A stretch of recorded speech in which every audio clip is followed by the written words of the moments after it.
Do you get stuck trying to figure it out? Now, that's something that I'm starting to notice about myself is how easy it is to get stuck trying to figure everything out.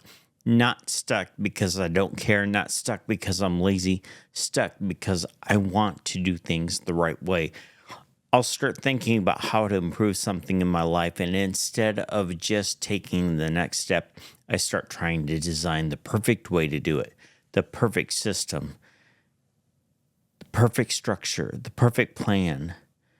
And before I know it, I'm not moving anymore. I'm thinking, I'm researching, I'm analyzing, but I'm not actually taking the next step. And the strange thing is, the more I try to structure everything perfectly, the more overwhelmed I become. I start realizing how many things in my life could be better: my health, my routines, my work, my faith, my relationships. And instead of simplifying things, my mind starts stacking up all of it on top of each other until suddenly it feels like I have to fix everything all at once.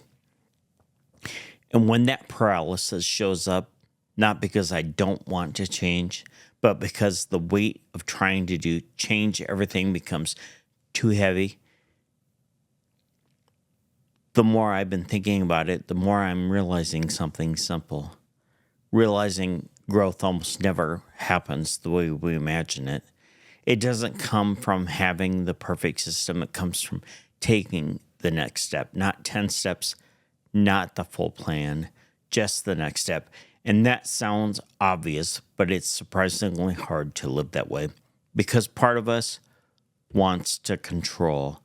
We want to know the outcome. We want to know the process will work. We want to know whether we're wasting our effort. But life doesn't usually work that way. Faith definitely doesn't work that way. Faith is a lot closer to walking than it is to planning. And you see the next step and you take it. Then you see the next one and the next one after that. And sometimes the clarity only shows up after you move. Sometimes I only see God in it after it's already happened. That's something I'm learning with this project.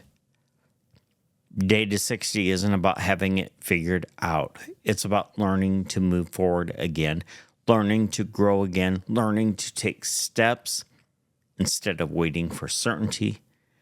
And honestly, sometimes the hardest step isn't a big one. Sometimes it's just starting, turning on the camera, saying what's real, admitting where I'm still learning. But every time I take that step, something shifts, and it might be small, but it's forward. It's effort. And I'm starting to believe that's how most real change happens. Not all at once, just step after step after step. One day better.